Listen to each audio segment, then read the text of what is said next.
Hello and let's learn Russian. I'm very happy to see you here at my channel Russian teacher Veronika, where you can learn Russian language. And today at this Russian lesson I would like to talk about Russian declension.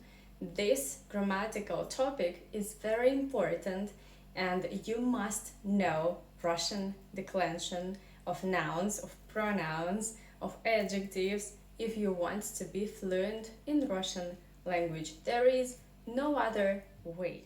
And the topic that we are going to learn today at this Russian lesson is the Russian question word кто. Кто. I guess that even beginners who just started to learn Russian, they already know that кто in Russian, it means who. And already here we have something very important to discuss. Кто. When do we use this Russian word? It sounds very easy, like you use кто if you talk about who, obviously, yeah, but we have a difference between Russian and English, and let's discuss this. Кто, we use it for animate words in Russian language, but animals in Russian language are animate. So if I talk about my lovely cat Marusia, I should say кто это бегает? Кто это бегает? I would not say что это бегает. If I talk about animals in Russian language, I should say кто. And by the way, then if you talk about animals in English, you would say it about a cat, a frog, a dog, a crocodile, yeah? You would say it. But in Russian, we use animate, yeah, form. So about male animals, we say он, like he, and about female animals, we should say in Russian она, like she, yeah? So, and another thing that was very surprising for me when I started to learn English, I was shocked because I knew that in English about little babies who are younger than 1 year old, you should say it. This is very strange for me because in Russian language, even if a baby is in a belly, like he is not born yet, but we already say about these babies inside the belly, we already say он and она, and we use the question word кто for them, not что. Что, it means what, right? Okay, now you know that about little babies and animals in Russian language you should say кто. And obviously if you talk about alive, something animate in Russian, of course you use кто if you talk about people, for example. Yeah. Okay, and another important thing that you should know that кто, it is nominative case. What a surprise! In Russian language we have 6 cases. And now I will give you the chart how you should decline the Russian word кто. In all cases in Russian language it means who. Кто, nominative case. Кого, genitive case. Кому, dative case. Кого, accusative case. Кем, instrumental case. Ком, prepositional case. So all these forms, they mean who, as you already know. Now let's talk a little bit about Russian pronunciation, Russian phonetics, because this part is really important if you want to sound natural and normal in Russian language. So the nominative case is кто, no problem here, but then the most problematic thing, if you talk about accusative or genitive case in Russian language, you have suddenly kavo. And we have two things to discuss here, because we have go written, but we somehow say kavo. First of all, you must remember, memorize the Russian reduction law. When o unstressed, you pronounce as a. So where is the stress here? Kavo. It is on the last syllable, on vo. That's why first o you pronounce like a, and g between two o, normally, not always, but normally in the ending of adjectives and something like kavo, we pronounce like v. So you do not say kogo, as many foreigners do. You should say kavo. Why is it important? Well, you can say kogo. I think Russian people will understand what you mean. But when you will hear this form kavo, you will not understand that this is related to who. You will think kavo. What is that? That's it. Okay, next thing is again Russian reduction law. So kamu, again, o unstressed you pronounce as a. That's it about Russian pronunciation, and now let's move on to examples.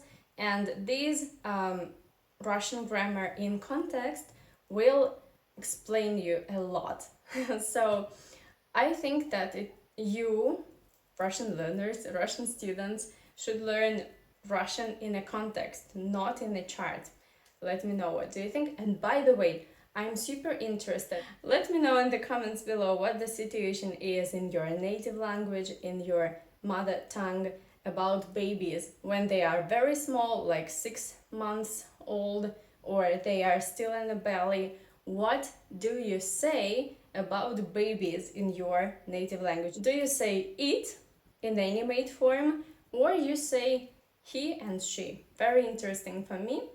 And now let's move on to examples. As usually, before we start our Russian lesson, I would like to say huge, big thank you to my constant supporters.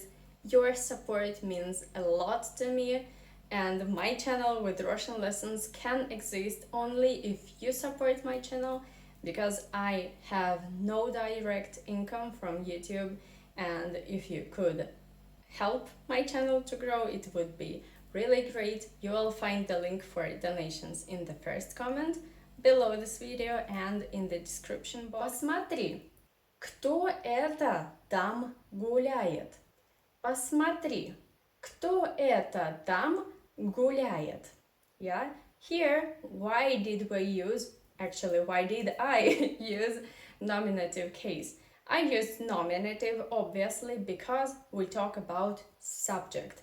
This кто is an active doer in the sentence. Yeah, he, this кто, this word makes an action. That's why I use nominative case. If you have a subject, 99% it will be in nominative case in Russian. Just remember this rule of Russian grammar. Then next example, in genitive case, у кого есть ручка? Мне надо заполнить документы. У кого есть ручка? Мне надо заполнить документы. Here we talk about belonging, and we used the Russian preposition у. Normally, if you talk about belonging, and especially when you use the Russian preposition у, after this you must use genitive case. And that's what I did in this example. У кого? Genitive. Okay, now let's move on to dative case. Кому ты звонил вчера вечером? Кому ты звонил вчера вечером? Yeah, here we used кому, dative case, but why? Because of the Russian verb звонить. So just remember, when you have this Russian verb звонить, to call, and by the way, it means to call by phone, not by voice, by phone, by Zoom, by Viber, by WhatsApp, whatever you have. And if you have this Russian verb звонить, you must use dative case. That's it. Now let's move on to the next part, and we will talk about accusative. Accusative is the same as genitive, and this is a little bit misleading and confusing for many students, but just memorize this. So the example here would be «Кого ты видел вчера в музее?» «Кого ты видел вчера в музее?» So here we used accusative form кого because of the role, the function of object. When you have direct object in Russian language, you must use accusative. So видеть requires after it accusative case because you see something, yeah? You, the subject, see the object. You see the thing. You see somebody, you see something, you see a book, you see a fruit, you see a frog, yeah, and all these things that I mentioned right now, they are objects. Okay, next thing to discuss is instrumental case, and here we have кем. Here I would like to make two examples because this is a common question of my students who learn Russian together with me. And here the first example is «С кем ты вчера ходила в ресторан?» «С кем ты вчера ходила в ресторан?» So here we used instrumental because of the Russian preposition «с» with. Yeah, after this Russian preposition «с» and this idea, somebody plus somebody. So when in Russian language you use this Russian preposition «с» and you're talking about the idea of doing something together with somebody, you should use instrumental case. That's why you say «С кем ты ходила вчера в ресторан?» But also we have another example of instrumental case in Russian when you don't need to use this Russian preposition «с». For example, you can say «Кем ты интересуешься в нашей группе?» «Кем ты интересуешься в нашей группе?» And why did I use here instrumental case? The reason is the Russian verb интересуешься. This is reflexive and the infinitive form is интересоваться. And for example, some verbs, they require to use some specific case after them. As I already told you, maybe you remember, звонить requires dative case and интересоваться requires instrumental case. You just need to memorize these functions, these lists of verbs in Russian language. There is no other way. When you learn Russian, only understanding is not enough. You need to revise, you need to practice, to memorize, to repeat. That's what I think. And the last example for today is the last case, obviously, and this is prepositional. Normally, not always, but the classical example here would be the Russian preposition «о». And the example is right here. О ком ты думаешь?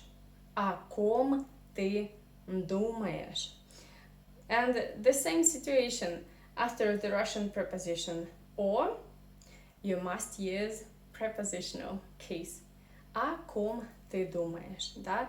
And when you answer this question, for example, you also must use prepositional case. So you can say «Я думаю о тебе», «Я думаю о друге», all these three words in Russian would be in prepositional case о ком, о тебе, о друге.